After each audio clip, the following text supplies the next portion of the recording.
Si vous vous intéressez déjà à la nutrition, il y a de fortes chances que ce soit le cas si vous avez atterri sur cette chaîne, vous vous êtes déjà sans doute demandé si le petit déjeuner était bien, comme certains le prétendent, le repas le plus important de la journée. Et si vous avez vu ma vidéo sur le sujet, vous avez déjà la réponse à cette question. La question qui vient donc logiquement juste après celle de l'importance du petit déjeuner est généralement la suivante. Si sauter le petit déjeuner est une mauvaise habitude alimentaire quand on prend normalement un petit déjeuner, qu'en est-il donc du jeûne intermittent? Qu'en est-il des gens qui ne prennent jamais de petit-déj et qui, ce faisant, respectent par définition une fréquence alimentaire différente du schéma classique, qui ne sautent donc pas le petit déjeuner mais s'en abstiennent tous les jours? Que j'aime cet esprit critique et perspicace. Dans cette vidéo, on va examiner en détail la question du jeûne intermittent et voir si, oui ou non, il présente, comme certains le prétendent, des avantages incontournables pour la santé ou la perte de poids. Jingle. Le jeûne intermittent, c'est quoi? Le jeûne intermittent ou intermittent fasting, en anglais, est une pratique alimentaire popularisée notamment dans le milieu du fitness par Martin Berkhan, alias Lean Gains, consistant à rassembler l'ensemble de ses apports nutritionnels sur une fenêtre de plus ou moins 8 heures et donc à jeûner pendant une durée de plus ou moins 16 heures. Si vous y connaissez rien en jeûne intermittent, pas de panique. Les modalités temporelles peuvent varier un peu, mais c'est généralement le schéma classique qu'on voit le plus souvent. Ces adeptes concentrent donc leur repas sur une fenêtre horaire prédéfinie plutôt que de manger quand bon leur semble au cours de la journée comme les gens normaux. Le but, respecter une période de jeûne en plus de celle amenée naturellement par la nuit, pendant laquelle les sujets vaquent à leurs occupations et poursuivent le cours de leur vie normale, mais sans manger. Le schéma classique du jeûne intermittent consiste à ne pas prendre de petit déjeuner au saut du lit et à repousser son premier repas de quelques heures en se levant par exemple à 7 ou 8 heures et en attendant midi ou 13 heures ou 14 heures pour manger. Même s'il est possible de pratiquer un jeûne intermittent du soir ou un jeûne intermittent du matin, l'implémentation la plus populaire de cette méthode s'apparente souvent à celle logique de repousser le premier pas de la journée aux alentours de midi 14h et donc contrairement à l'usage répandu à ne pas prendre de petit déjeuner. Vous me voyez venir? Malédiction vous dites? Pas si vite. Voyons ce que cette stratégie alimentaire a à offrir au grand public. Ce qu'on entend souvent à propos du jeûne intermittent. Mec, le jeûne intermittent c'est le feu. Depuis que j'ai commencé j'ai perdu 10 kilos, j'ai quasiment jamais faim et surtout j'ai une clarté mentale de malade. Franchement c'est la meilleure méthode pour perdre du poids. Si vous n'êtes pas encore spécialiste du jeûne intermittent mais que vous en avez déjà entendu parler, il y a de fortes chances évidemment que ce soit en ces termes. Être biaisé dans sa propre perception du monde est par définition le propre de l'être humain puisque via nos personnalités différentes, nous percevons tous le monde différemment et que tout n'est peut-être qu'interprétation, qui sait? Finalement, qu'est-ce que le réel Néo? Vous avez 4 heures.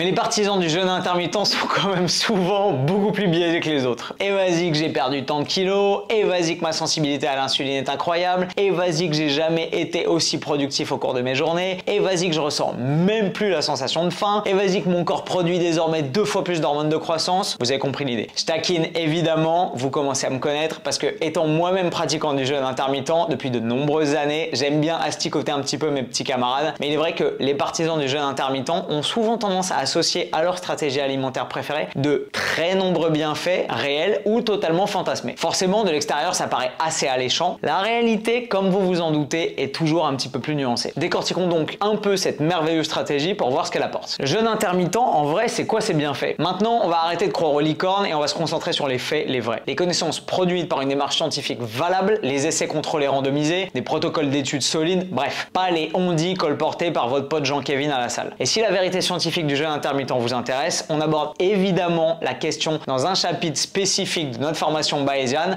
dont les cours de la nouvelle promotion, la 8e mes petits potes, commence la semaine prochaine. Une formation de 9 mois intégralement à distance, vous le savez, intégralement en français, intégralement appuyée aussi sur les apports des dernières recherches scientifiques pour apprendre toute la théorie et la pratique qui vous permettra de devenir un expert en sciences de l'entraînement et de la nutrition. Depuis 2017, on a formé plus d'1 millier d'élèves intégralement en français. Les connaissances diffusées au sein de la formation sont mises à jour à chaque nouvelle promotion systématiquement et toute l'équipe bayésienne est à vos côtés pendant 9 mois pour s'assurer que vous assimilez l'intégralité du cours de la meilleure façon qui soit. Soutien pédagogique sur tous les chapitres du cours, chapitre interactif écrit et en vidéo, séance de questions-réponses en live avec Nevin et moi-même et contrôle des connaissances avec examen théorique et pratique à la fin de l'année. Vous voulez faire passer vos connaissances et vos savoir-faire au niveau supérieur en 2022 et en 2023? Le lien pour vous inscrire à la 8e promotion promotion de notre formation Bayesian et rejoindre la grande famille Bayesian est juste en dessous en description de la vidéo. On vous attend à bras ouverts, à vous de jouer. En vrai donc, quels sont les intérêts de cette stratégie? Malheureusement, et au risque de briser la carrière de pas mal de gourous du jeûne intermittent,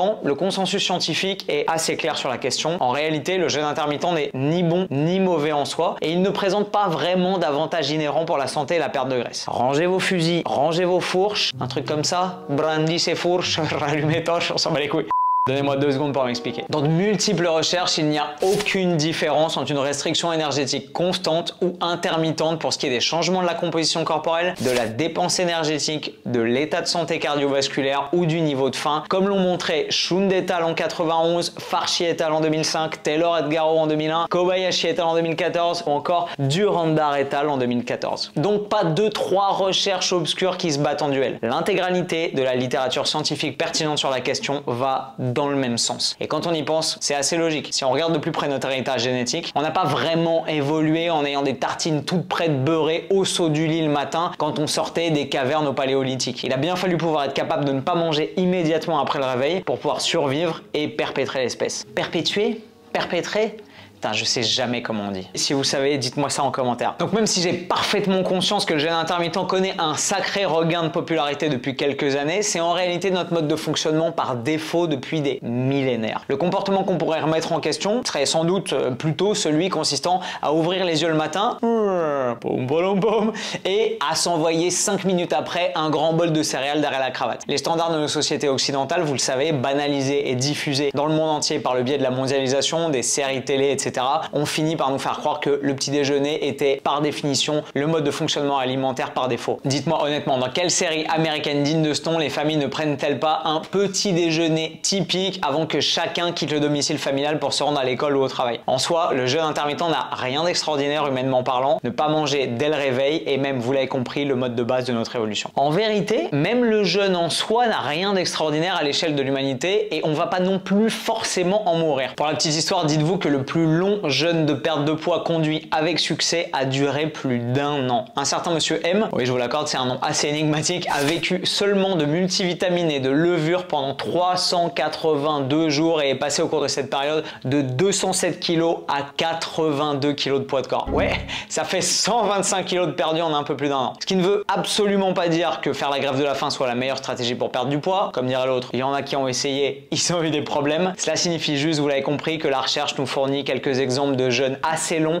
à l'issue desquels les sujets sont arrivés en vie. C'est une grosse nuance. Évidemment, le fait d'être intégralement encadré et surveillé par une équipe médicale compétente est sans doute un facteur déterminant de survie et s'enfermer chez soi sans manger pendant 1 an ou même une semaine est fortement déconseillé à quiconque verrait cette vidéo et aurait dans l'idée de se lancer dans un défi un peu débile. Bref, revenons-en à nos moutons intermittents donc. Le problème du jeûne intermittent. Une nuance importante nécessite d'être apportée concernant les inconvénients potentiels liés au jeûne intermittent. Les études mentionnées plus haut qui ne constatait aucune différence entre le fait de consommer ou non un petit déjeuner était conduite en chambre de veille métabolique. Si vous savez pas ce que c'est, la veille métabolique représente le maître étalon de la qualité et de la fiabilité en termes de protocole d'études. On y observe comment la modification apportée au régime alimentaire des sujets génère un changement dans leur métabolisme ou leur fonctionnement ou leur comportement au quotidien, notamment d'après la mesure des échanges gazeux qu'ils émettent. Le souci évidemment, c'est qu'un des impacts du jeûne intermittent est justement difficilement observable dans le huis clos d'un laboratoire d'une veille métabolique. Cet impact, c'est celui sur la dépense énergétique spontanée des sujets. En bref, à quel point les gens bougent de gauche à droite et sont spontanément physiquement actifs après avoir pris ou non un petit déjeuner. Forcément, difficile à mesurer dans une chambre de veille métabolique de 8 mètres carrés, me direz-vous. Et le truc cool, c'est qu'on a une étude au protocole un peu différent, le Bath Breakfast Project. Ils n'étaient pas en train de prendre un petit déj dans un bain, c'est juste le nom de l'étude. Et cette géniale étude a changé la donne en plaçant sur le torse des sujets de petits appareils de mesure comme une ceinture cardio permettant d'enregistrer sans contrainte les variations de leur fréquence cardiaque et leur déplacement. Si vous avez déjà suivi notre formation Bayesian, vous savez exactement ce qui s'est passé parce qu'on en parle en détail et si c'est pas le cas, bah vous avez peut-être deviné. En étant en mesure de vivre leur vie normalement et de gambader comme des petits lapins, intermittents ou pas, les sujets de l'étude désormais libres de leurs mouvements ont mis en évidence un phénomène extrêmement intéressant. Les sujets qui consommaient un petit déjeuner ont montré une dépense énergétique significativement plus élevée et un niveau d'activité physique spontanée beaucoup plus important. Traduisez, le le fait de prendre un petit déjeuner les faisait bouger plus dans la vie réelle. Ils ont certes consommé en moyenne plus de calories, forcément, dans le petit-déj, mais ils ont aussi brûlé tout ce surplus énergétique, voire davantage. Les sujets qui ne prenaient pas de petit déjeuner, quant à eux, ont bougé moins que les autres, se sont dépensés moins que les autres spontanément, et le jeûne intermittent a donc une influence négative sur la dépense énergétique et le niveau d'activité dans des conditions de vie réelles. Ce qui signifie que si vous êtes physiquement actif le matin, si vous êtes coach pompier, brancardier, serveur ou dog-sitter par exemple, liste non exhaustive, prendre un petit déjeuner pourrait vous amener à augmenter de façon importante votre dépense énergétique en vous faisant bouger spontanément davantage. Et donc si c'est votre cas, ne pas prendre de petit déjeuner pour suivre un jeûne intermittent du matin peut nuire inutilement à votre dépense énergétique. Donc jeûne intermittent, pourquoi pas, sans problème, mais pas forcément pour tout le monde et pas forcément dans tous les contextes. Ouais, mais ça augmente la sensibilité à l'insuline. Calme-toi tout de suite, Jean-Kevin. L'argument de la sensibilité à l'insuline est également un argument qu'on entend assez souvent au sein des aficionados du jeûne, los aficionados del no desayuno. Donc, l'insuline est une hormone sécrétée par les cellules bêta du pancréas, ça vous le savez peut-être, et a pour rôle principal de favoriser l'absorption du glucose transporté dans le sang à l'issue de la digestion dans les cellules du foie, du tissu adipeux et des muscles. On parle évidemment en détail de la question de l'insuline dans le cadre de notre formation bayésienne, mais si vous voulez en apprendre un petit peu plus de façon très accessible, mon pote Nevin a fait une vidéo géniale sur le sujet que je vous mets en fiche juste là-haut, vous pourrez aller la voir après. Vos cellules peuvent être plus ou moins sensibles en gros à l'insuline en fonction de votre état de santé métabolique. Si au contraire vous êtes plutôt résistant à l'insuline, vos cellules auront tendance à mal recevoir le message de cette hormone de stockage, les invitant à absorber le glucose et les nutriments du sang. La résistance à l'action de l'insuline est ainsi associée à divers états physiologiques et surtout pathologiques tels que le syndrome métabolique, certaines maladies cardiovasculaires et le diabète de type 2 notamment. Les adeptes du jeûne intermittent ont donc souvent tendance à dire que leur mode alimentaire améliore la sensibilité à l'insuline globale. Le souci, c'est qu'à force de tout fourrer dans le même panier, Jean-Kevin, on finit par avoir des causalités là où il n'y a, vous le savez, en fait que des corrélations. Si de nombreux partisans du jeûne intermittent voient effectivement un lien direct entre jeûne et amélioration de la sensibilité à l'insuline, le lien est en réalité légèrement différent. L'amélioration de la sensibilité à l'insuline traduit en général une amélioration du fonctionnement métabolique global et est une conséquence directe de la perte de gras. Donc évidemment, les gens qui se mettent à pratiquer un jeûne intermittent et perdre du poids ont de grandes chances de voir leur sensibilité à l'insuline s'améliorer, mais pas directement grâce au jeûne intermittent en soi, simplement grâce aux bienfaits sur la santé métabolique de la perte de graisse. Et donc si l'on isole ces deux paramètres, ce que de nombreuses recherches ont fait, figurez-vous, les choses sont beaucoup moins encourageantes pour ce qui est du jeûne intermittent. Le jeûne prolongé réduit de manière constante la sensibilité à l'insuline dans les recherches, les premiers effets néfastes commençant à se produire à partir de 14 heures de jeûne. Donc même si cette légère diminution de la sensibilité à l'insuline n'est probablement pas extrêmement problématique chez des sujets qui sont relativement sains, le consensus scientifique actuel montre qu'il est faux de dire que le jeûne intermittent améliore la sensibilité à l'insuline par définition.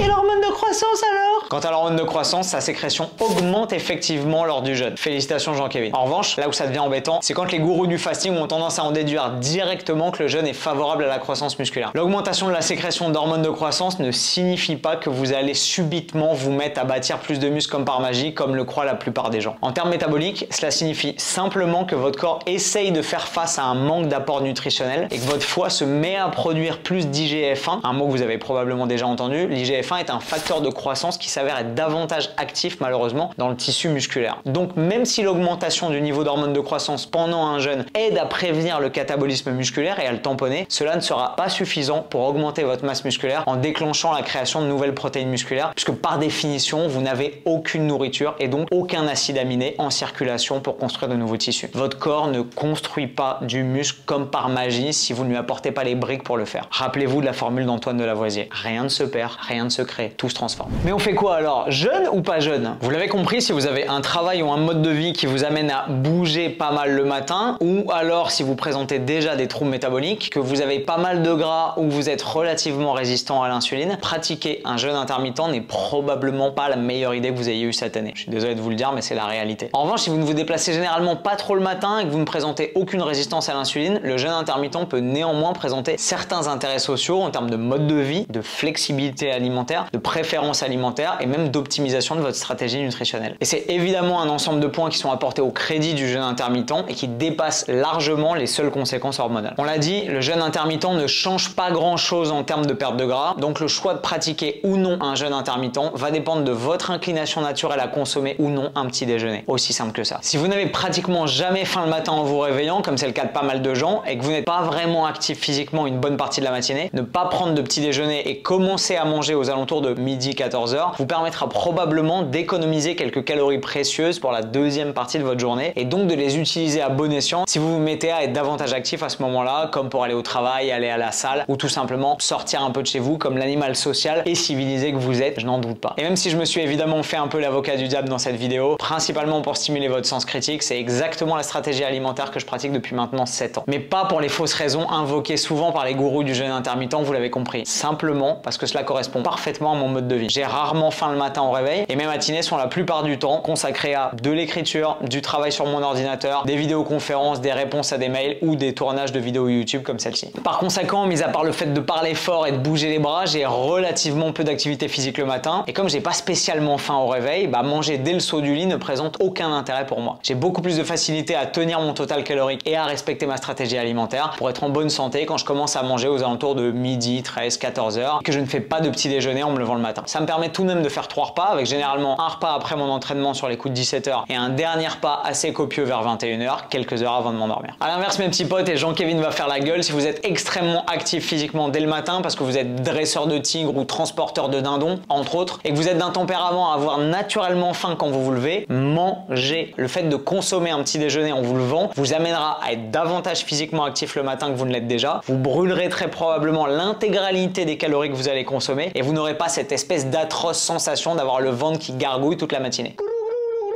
Comme vous pouvez le voir, si la science qui se cache derrière le jeûne intermittent est assez pointue et extrêmement riche, son implémentation est d'une simplicité biblique. Vous savez que j'aime bien ce mot. Vous êtes actif, vous avez faim le matin, mangez. Vous bougez peu et vous avez rarement faim le matin, conservez vos précieuses calories pour plus tard dans la journée. Je suis sûr que grâce aux explications détaillées de cette vidéo et grâce à cette grille d'analyse hyper simple, vous pouvez maintenant faire le meilleur choix possible pour trouver une stratégie alimentaire qui correspond parfaitement à votre contexte et à vos besoins à vous. Parce que c'est ça qui est important pour optimiser sa nutrition. Ça n'est pas parce que le jeûne intermittent n'a rien d'absolument miraculeux pour la santé ou la perte de poids qu'il n'est pas pour autant une stratégie intéressante pour vous sur le long terme. Bien au contraire, j'en suis l'exemple parfait. J'espère que vous avez apprécié cette vidéo. Si c'est le cas, n'hésitez pas à vous abonner à la chaîne pour soutenir mon travail et me permettre de vous faire encore de nombreuses vidéos comme celle-ci que j'espère de qualité. Et quant à moi, je vous dis à une prochaine et je vous retrouve, vous savez exactement comment, avec le sourire. Bye.